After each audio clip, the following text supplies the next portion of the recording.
got their little machine up here. Thanks, Cliff. Good morning, everyone. Thank you for waking up early with us all today. As we're closing up shop for the 131st General Assembly, we wanted to bring you all together to, and both sides of business and labor together, to answer some questions and unveil a new compromise proposal based on our ongoing conversations to address our state's unemployment compensation system. Now, let me be clear, for 2 years, we've really worked hard to try to find a compromise and a solution, and I appreciate the administration and Senate and both sides of labor and business groups, all their conversations and ability to sit and talk with each other. At the end of the day, what we need to do is find a little bit more roadway, because I do think we have found solutions over the course of the last few days to which potentially we could get to a pretty good compromise that at the end of the day serves Ohioans best. And so that's why we've been working on this issue, and that's why we'll continue to work. I want to appreciate, I got to tell you, I got to send out a lot of appreciation to a lot of staff on both sides of the aisle, to Senator Peterson and Senator Schuring, or excuse me, Representative Schuring, that have worked so hard. I think they have worked all weekend along with the business groups and labor groups that have all come together over the weekend, giving up their weekends to kind of try to get to a solution. The goal from the beginning has been to make our unemployment compensation system solvent, and so we are better equipped to handle future economic downturns here in our state, which of course would affect all of us.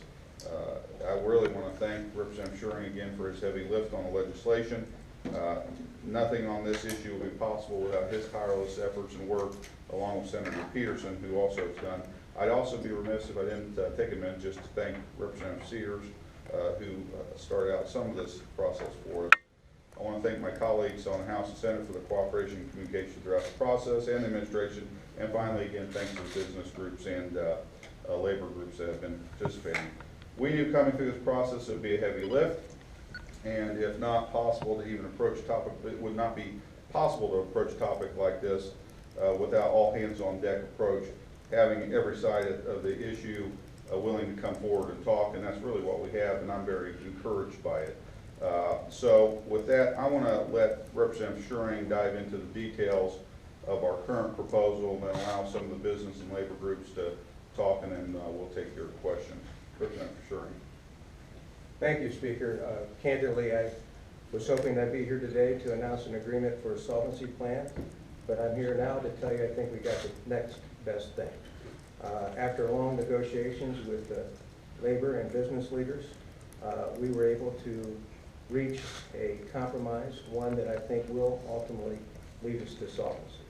And that compromise is that we will make some adjustments to the current unemployment compensation law.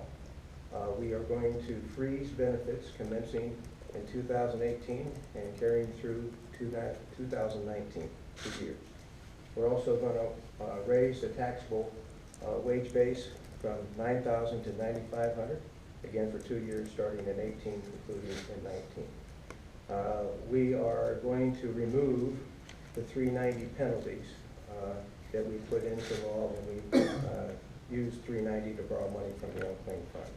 We also have a timeline that we want to get this done before April 1, and I think most importantly, the agreement between business and labor is that they will pay for an actuary. So as we endeavor to use some of the creative ideas that came up during our negotiations, most notably a supplemental fund, we'll have the hard actuarial numbers to make sure it can actually work the way we want it to.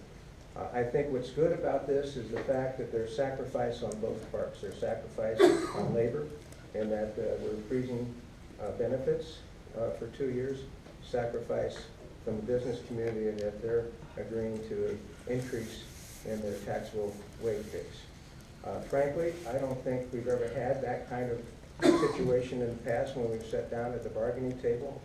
Now with both sides having something that is going to cause a little pain, I think it makes for a much better atmosphere to move forward.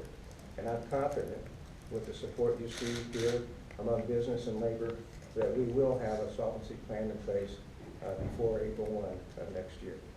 And just to reflect that, I would like to, at this time, turn it over to some of the leaders representing business and labor, and we'll start off with Matt Salazzi. Thank you, Representative Schuring, and thank you, Speaker Rosenberger. For those of you who may not know me, my name is Matt Salazzi. I'm the Executive Director of the Affiliated Construction Trades of Ohio, Act Ohio.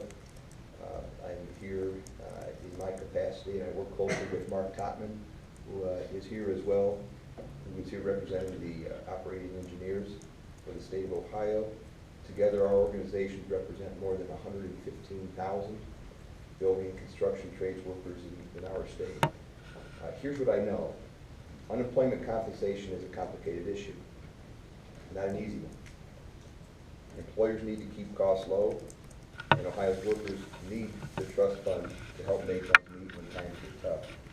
We're here to affirm, and I should say our Secretary Treasurer Dennis Duffy is here as well, head of the Ohio State Building Construction Trades Council.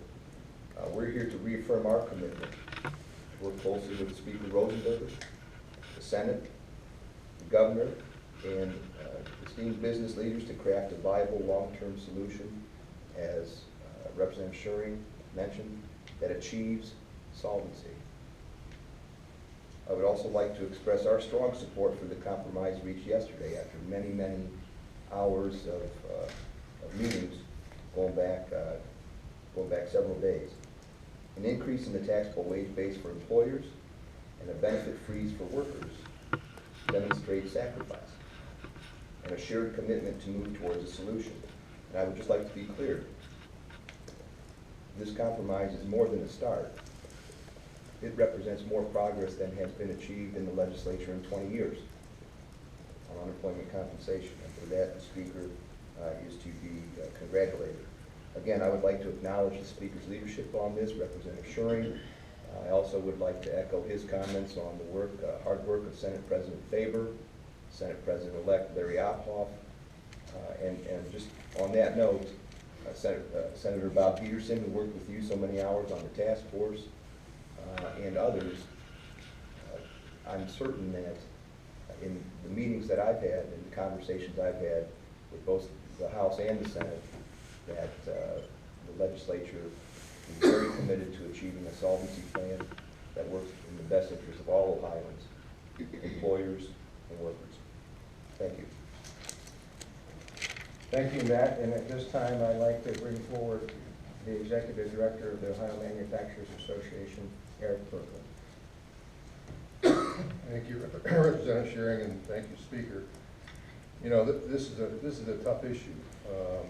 It's not just a tough issue today, it's been a tough issue since the 30s. We have a long and glorious history in the state of labor and management slugging it out behind the scenes and publicly for months and months and months, and finally, at the end of the day, coming to an agreement. So we're in the midst of that process right now. We're in the midst of a process of trust building, and it's been facilitated by Kirk Schuring and Senator Peterson under the leadership of Senator Ophoff and the Speaker. And this wouldn't be happening without those guys. You know, that Great Recession just devastated us. All over the state, in each of our communities.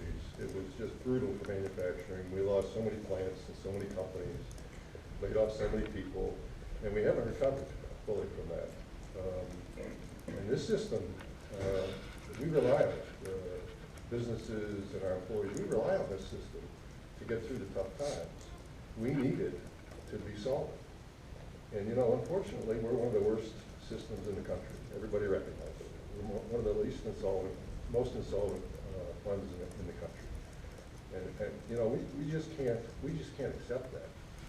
We need to get prepared on behalf of, you know, all the citizens of Ohio, but mostly our workers and the people who own these businesses and operate and love this state.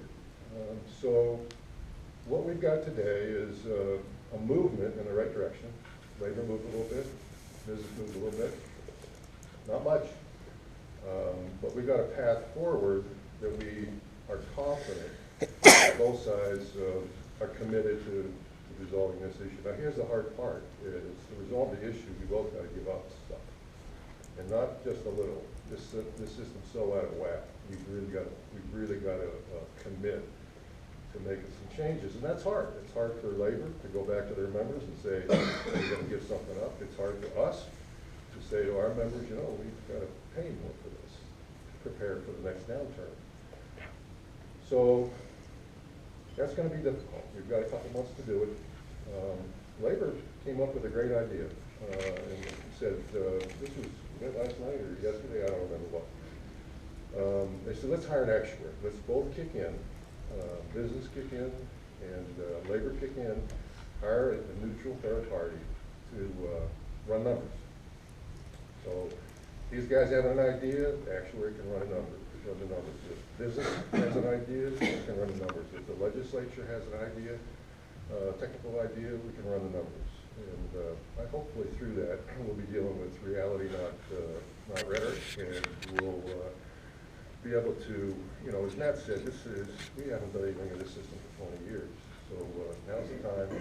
We're hopeful that we can accomplish what the speaker has set out for us all to do, and that is come to agreement by April 1st on a package that will bring us to solvency and protect the economy and the people of the state in the next recession.